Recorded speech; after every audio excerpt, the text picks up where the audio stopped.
What is something rich people buy that poor people know nothing about? Kidnapping insurance. Rich Russian businessmen rent taxis that are luxurious on the inside, but look like ambulances on the outside to avoid traffic. Autoblog.com. Obscure brands of regular items. I have a few well-off friends and trust fund babies, and all of them need obscure brands of regular items. They want potato chips. It can't be Lay's, it has to be a imported thin-cut potato from France that was harvested by the bay on a cool afternoon by a happy French man. My sister used to work at a very expensive hotel in London. She told me that new clients would check in, and then once they left the room the staff would go in and inventory everything they brought with them and where they put it and how with the help of staff they set the room up. They do this so the next time the client schedules a room, the staff can run out and buy everything on the list so the client doesn't have to have any luggage and everything is set up how they like it. They have thousands of clients and she showed me pictures of room layouts and lists of clothing, watches, and other things that are always set up the same for the same client. Crazy stuff. Welcome back MR. 6. We have purchased a dead prostitute and placed it under the bed just like we know you prefer. This is embarrassing. But until last year, I am now 24, it did not occur to me that people could file their own taxes and not use an accountant. Or other. John, the family accountant. Edit. Forgot to tell you about John. I heard a story once about a young Russian man who inherited $20 billion and decided to eventually get married. For his bachelor party, he invited all his boys to Russia, escorted them in a black car right from the runway, and they were driven 4 hours deep into the Russian forest. They stopped at a random hotel for the night. And then in the morning, they were dropped off in the middle of the forest. All of a sudden, a bunch of Russian men riding horses and dressed in traditional Russian battle armor surround the guys. They tell the guys that, in honor of their boy's marriage, they are going to get suited up, ride horses, and rape and pillage a nearby village. I kid you not. Their billionaire friend purchased a random, small Russian village deep in the forest, rented 54 of the best prostitutes in Russia, 18 guys x 3 girls each, to act as the villagers, rigged the entire place to be suitable for raping and pillaging, and finally, placed 18 huge cubes of frozen ice inside each of the houses in the village. These giant ice cubes contained precious jewels, Rolex watches, money, and other valuables.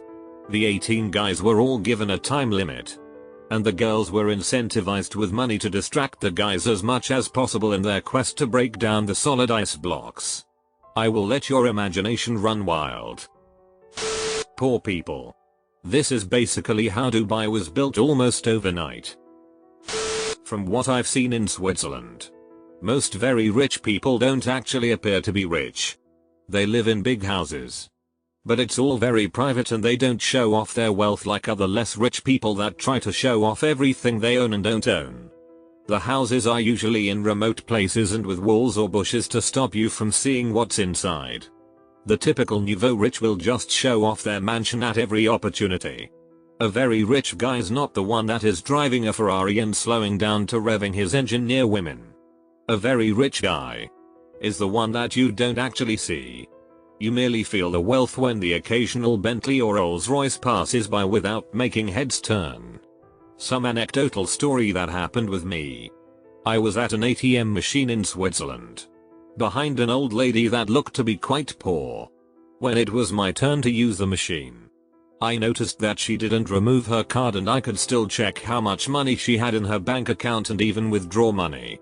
She had around 8 million Swiss francs. And yes, I called her and told her that she forgot to remove her card. CS. Ghostkins. Fake love. Yes men.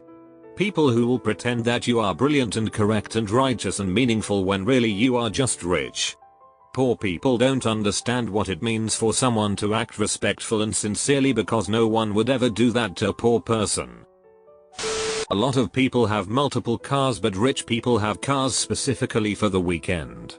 During the week you drive your average S-Class Lexus/7 Series that you don't mind subjecting to cruel traffic. But from Thursday to Sunday you drive your weekend car. These fall on 3 spectrums: antiques, sports cars, or luxury cars. I don't know much about the antiques, but I love going for drives in the area on Fridays just to look at the Rolls-Royce Phantoms and Lambus. Lambus Ferraris are usually driven by younger rich people, Arabs and athletes, and are seen at night usually racing. The luxury cars are the old people. Maseratis are not weekend cars. They're work cars. And every Saturday morning there's a car show in our town. Also banks. If you're rich, you usually are a preferred customer at multiple big name banks. They know you by name and know your family, and you can give upper level management personal calls for help. I live in Nick and work as a courier. I regularly deliver things like $50 cookies, 4 of them, across town for a $15 delivery charge. $65 for 4 cookies. Then I must go through the service entrance under the building, as I am not allowed in the regular halls. Upon arriving I hand the cookies to the servant who answers the door that is in an elevator that opens onto the kitchen usually. I have delivered a $35 bagel. The new thing is cold pressed juices. Daily I will drop an $80 order for 4 juices plus delivery cost. So pushing a $100 for some juice. The apartment's overlooking Central Park. It's crazy. I saw a 12-year-old kid in a private school uniform wearing a brand new Apple Watch and eating with friends at a cafe that had to be $30 a head for a coffee and a snack. Then left and walked into a brownstone, $5 10 million, in Manhattan.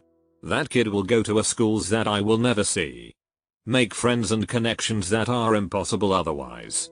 The 1% live a different life. Different rules. Different opportunities.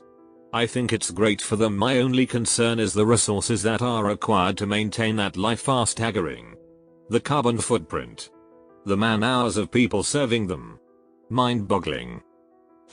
I live in Sydney, Australia, and recently there was a big controversy about how students of 2 of our most expensive private schools were being secretly guaranteed spots at University of Sydney, one of the major 3 universities in Sydney, before they had even done their Year 12 finals.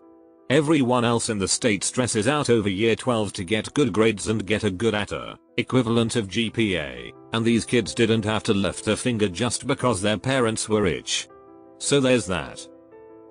Valet parking keys for your car. They don't let the car go above a certain mph limit. My dad's rich but he doesn't spend much, and we've lived a middle class life even though we could be living a much lavish life. No complaints at all though. But because of my dad's wealth I am friends with wealthy people, and I have friends who live pretty wild. If I go to a club with one of my friends, the bouncer will know my friend and just let us in. Even when half of us are underage and we have no girls with us. I also dated a girl whose dad was the CEO of a very large federal funded nonprofit. I'm not allowed to mention names of politicians, but I'll tell you that House of Cards has a lot of truth to it. There's also the friends I had who were ducking idiots but still got into top-notch universities. And then there were the other not so friendly kids at my private high school whose fathers would give so much money to our high school that these kids could get away with pretty much anything. Racism. Cheating and skipping class. And me witnessing all this was weird because the way my dad raised my family with a save first mentality. I never really asked for things that much. But yeah. Rich white people crazy. You used to be able to rent a disabled person at Disneyland to get past the lines. Growing up in the 80s and 90s as a kid, all I remember is that if someone ever owned a refrigerator that had an electric ice maker and served water, I would assume they were rich. The same was said about families with kids that owned Power Wheels or had a cell phone in their car. How times have changed. The services of people like me. Want to buy a house in Monaco for £20 million but your bank won't fund it due to cross-border restrictions? Don't worry. I'll have it turned around in a few weeks. Have remittance issues but still want to acquire assets in the UK? I'll structure your whole deal to minimize the use of clean capital. Nothing mind-blowing. Really. Hunting licenses that let you shoot exotic game. Stuff like rhino or lion or elephant. You can basically buy university spots if your family donates enough cash to the university. Some family members who did really poorly into high school were let into prestigious schools and programs. I benefited from that too. Honestly. My grades were very good, 85% AVG. But I was still just under the minimum average and I had no real extracurriculars. I was let into the program I wanted. I didn't even write an essay like the other people. And then there are those hyperliberal hipster kids who buy stupid it like organically farmed free trade hemp backpacks. Some people are mentioning things like hiring famous bands to play at your birthday. Or playing with famous athletes. The families who do those things usually lose their money in a generation. Unless they're Arab oil Sikhs. It'll take a bit longer for them to go broke. The private flight comments are a bit more accurate. We don't have as many hoops to jump through when we're getting into a chartered flight. Mingling with the socially, politically, financial elite is also true. I'm only a second-year university student with above average grades and I've already met a bunch of renowned people in the industry I'm planning to go at. I was introduced to these people by my dad and grandparents. Political influence, where I live people and companies are limited in how much they can donate to politicians and parties. We don't have PACs here for example. It's not as big of a deal here. But it's easier for us to talk to politicians. Respect. It depends on how you obtained your wealth. If you're an athlete, movie star or musician you won't have much respect because those people are usually bankrupt by the end of their life. Also people from those families are somewhat infamous for their poor behavior. From what my older family members think. People who made their money though tech startups are not as respected. These people tend to be new age, untraditional and on the far left in the political spectrum. For what it's worth, my family made most of their money through oil and gas. Was at a friend's house, very rich friend, and his daughter came back from school all sad. So I asked why and apparently one her classmates spread rumors about her how she's rich and snotty and always flies everywhere in private jets. She started to cry and said I don't always fly in private jets, sometimes I have to ride first class. At the time she was 7 years old. So poor people know nothing of all the struggles that the riches go through.